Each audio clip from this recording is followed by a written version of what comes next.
Hi there and welcome to module 3. In this module we'll basically check how to check company versus the ideal customer profile and how to find company phone number. So let's get started. So how do we check company on ICP? Most of what we're going to talk about here is mainly based on your common sense, but obviously most of the time we start with the company LinkedIn profile. Then we obviously always open the company website, go on the About Us section and just try to double check all the information we have to make sure that the company actually match the ICP that we have in the ICP guidelines. And then very often the company versus ICP criteria will be linked on the size of the company. So if it's traffic of the website, we might use some third-party extension to see the estimation of the traffic. But if it's based on number of employees, you need to keep something very important in mind. You need to keep in mind if the company has mainly blue collars or mainly white collars. And the main like what we call blue collar and white collars is basically if they are based in front of a desk or not. So blue collar expression comes from back in the days when you used to work in a factory, you used to have a blue vest, and that's what is a blue collar. And white collar is when you work in the office, you used to have a white shirt. But essentially what it means is, non-desker employees versus deskers. So the point here is if you look at the LinkedIn number of employees, if it's a white collar type of companies, then it's very accurate. You might need to double check it, but let's say that you can have a strong gut feeling that the number of employees that you see on LinkedIn is very close to the reality. But then if it's a blue collar type of company, it's a manufacturing company, then it's very likely that the number of employees that you see on LinkedIn is actually not reflecting the real number of employees. So keep this in mind, it's very important, especially when the number of ICP is a key criteria of defining if the company is ICP or not. And then of course you can find many different sources to basically check. You can go on Bloomberg. I'll show you an example as well later on that you can actually, if the company is public, and that's very often the case for large company, you can actually see it on their website. And if the company is public, you will most of the time have an investor relation page. If you cannot find it on the website, you can just Google the name of the company plus investor relation, and you will see a dedicated page or even more dedicated pages with information related to investors. And what does it mean is when a company is public, is listed publicly on some stock exchange like the NASDAQ and so on, meaning that anyone can buy stock online or whatever, and you can basically have access to a lot of information that is public as well to check the performance of the company. And most of the time they communicate in those investor relation pages how many employees they have. So that's a very valuable site of the website, a very valuable part of the website. Very often as well they will put there the company management, even sometimes you will have investor relation contacts that are useless for us, but you will see later in the next module, this is very useful to find the company email structure. Then of course, you always need to check if the company was acquired or still active. This is very common, not very common, but this happens sometimes that even though the company was uploaded to the database or whatever recently, within the last 6 months it was acquired, and then in that case it doesn't make sense to contact this company if it's going to be fully rebranded and so on and so forth. So again, this is where the common sense kicks in and the robot cannot do this job. And then of course, like follow the ICP criteria and guidelines. So for example, some of companies, they will only make ICP if the company use whatever number of languages or whatever, so that you can check on the website, or if they have X amount of traffic, or if they use X technology on their site and stuff like this. And this you can actually check it on the website. So let me show you 2 examples, and let's just assume that for the sake of these examples, what we are after is the company ICP is any company with more than 1,000 employees in the US market that are targeting consumers, so large B2C companies. And I will take 2 examples. I will take Michelin, so the tire company, and Wells Fargo. So even though Michelin is a French company, they do sell tires worldwide, and Wells Fargo is actually one of the biggest banks in the US, if I'm not wrong.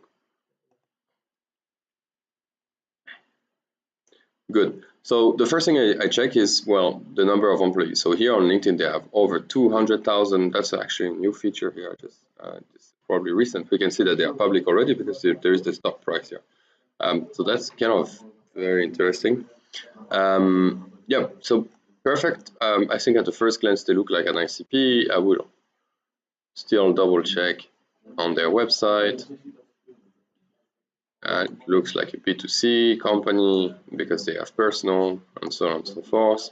And then here probably if I go about Wells Fargo, we have investor relation part of the website.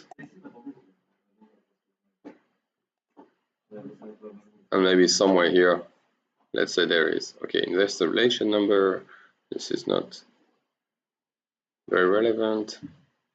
But yeah, somewhere here I might have the number of employees within all this information. Now I can also Google like, well, Fargo number of employees, and I need to double check the source. So here it seems pretty accurate to what I see on LinkedIn, actually, very close. And I will never check Wikipedia as a, or trust Wikipedia as a trustworthy tool because anyone can go there and add some kind of random data. There is this PDF here, so I might download it from the website. I actually did that earlier, but let's just see. If I will go on the PDF, I'll just go like this, just to save some information. Wells Fargo today, and I will put employee, large workplace, and that's it. So nothing here. But then they are. So this is a trustable website, Statista. However, Forbes is perfect. They make ranking. We build a lot of lists from Forbes.com, and I can definitely trust the information from here. And then again, it's confirmed 262,000. So definitely ICPs and so on and so forth. Even though I had a good first impression from here, I'm like now 100% that this is super accurate. Then moving forward, when I look at Michelin, it's 30,000 employees on LinkedIn. This is quite a lot, and it matched my ICP criteria. But I know that they are manufacturing their own tires, so it's probably more than that.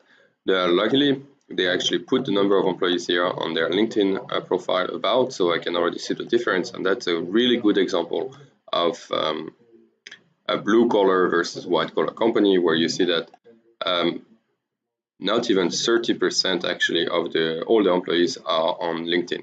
However, obviously we want to probably contact some white collar, so that's fine for us, but just to give you an idea of if you would put that this company is actually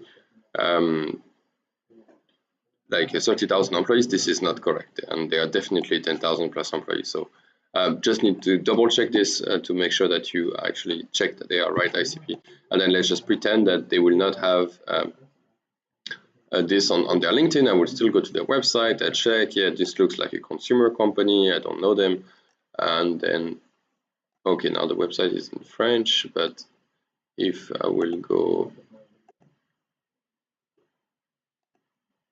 how do I put it in English? Yeah, right there. Cool, perfect. Damn it. Yeah, investor and analyst. So if I go around the website, I can probably now find somewhere some information about, I click on press release. Okay, let's go back.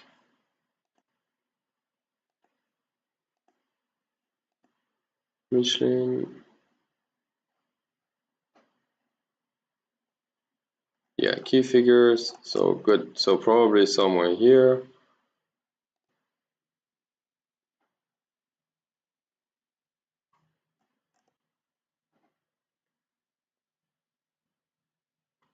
Okay, presentation, conference.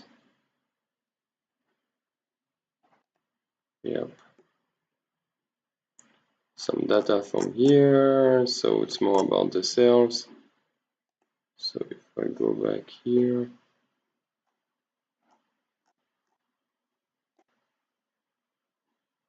Perfect. Employees.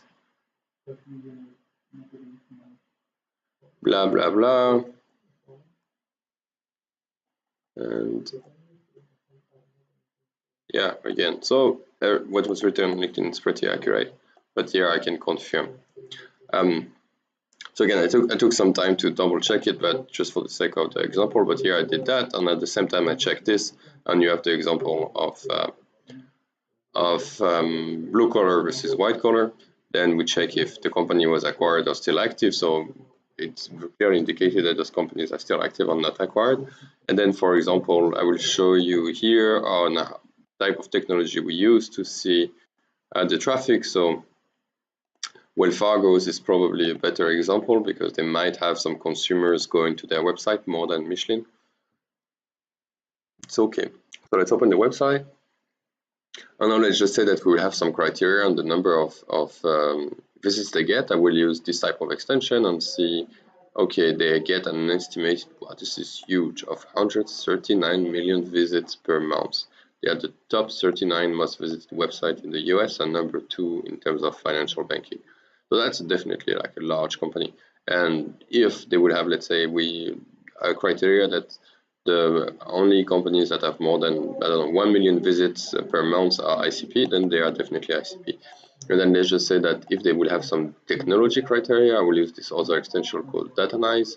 I will click on technology, and then what I can see with this extension is whenever you use the technology, you basically integrate them on the source of the page, of the website within the code, and the technology basically have some kind of in the body of the page, they have some code that is somewhere hidden somewhere there, right? And of course, we could just do that and basically check, but this extension does this automatically, so I don't need to basically geek around. So now I can see that they use this type of technologies and so on and so forth, right? So let's just say that if I will only contact companies that have PHP running on their website, then here it's perfect because I see that programming language includes PHP, right? So that's perfect. Or if I will only contact companies that are running on Google Suites, then I can see that they are using Google Suites product here. The same if they will only use like a double-click ad exchange and so on and so forth, right? So this is the type of technology you can use for that purpose. Now, moving back to the other thing you need to check. So how now to find a contact for the phone number for the company. So of course, especially for smaller businesses, you can definitely go to the contact page. You will be surprised, especially in Scandinavian companies, how transparent those companies can be and have the main company head office over there. Sometimes it's just that simple. Then of course you can Google the company name plus phone number, but again, double check the sources. You need to make sure it's actually valuable, and that's a pretty head office number. We don't want, so as you know from the module 1, the leads that you find will be given to the SDRs or BDRs, and what they will do with the leads, they will call the phone number of the head office and ask for the person. So you don't want to kind of give the number that a customer will call for customer service, and then the BDRs will be just stuck with some kind of random switchboard and like customer service type of people that have different KPIs than just connecting to the person he or she needs to basically reach out. So Bloomberg is sometimes good for large companies, sometimes not. You need to triple check as well.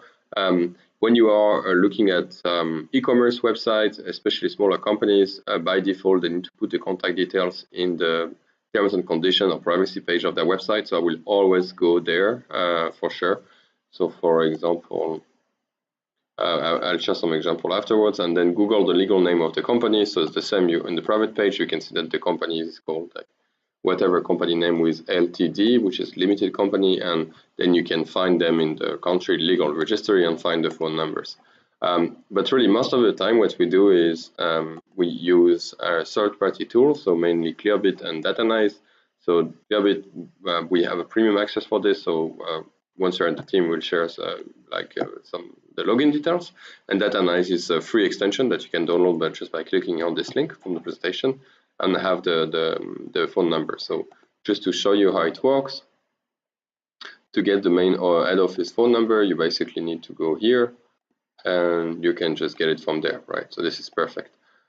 It doesn't always work, and I will show you what tools do we use to basically check if the number is actually a toll number or like some kind of switchboard number, or if it's a direct line phone number. We use this tool called Truecaller. It's actually free. You need to register, but it's free. And then again, like we explained, we don't want SDRs to call switchboard number. So always prioritize the direct phone number for corporate, right? So Truecaller works this way. So if I will go to Wells Fargo's, I will basically go to Truecallers. I guess, yeah, I'm logged in here, so I'll just put the number. And then Truecaller will tell me, this is a toll-free line. So obviously that's the kind of switchboard phone number, so I'll rather not give this one. So now I'm going to search for the phone number. Probably I will go on Clearbit.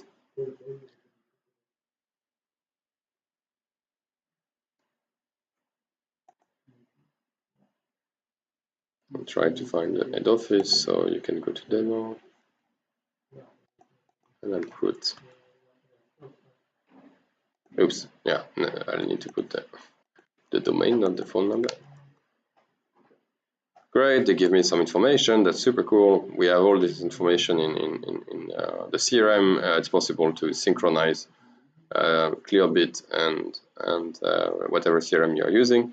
But okay, here it looks like there is a different phone number in their database. So if I put it here against this one,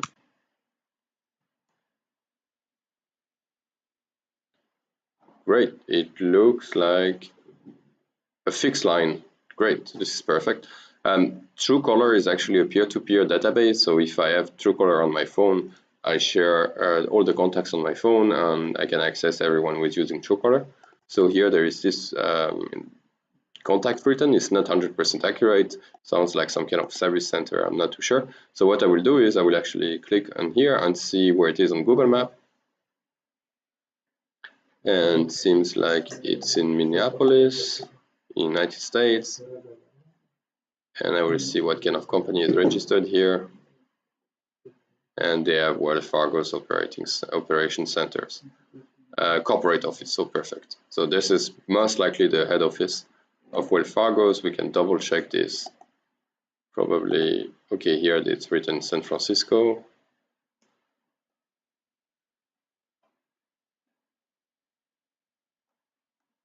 But I could double check if the people I'm looking for are based in Minneapolis. This will be basically the type of number I will give. About Wells Fargo's.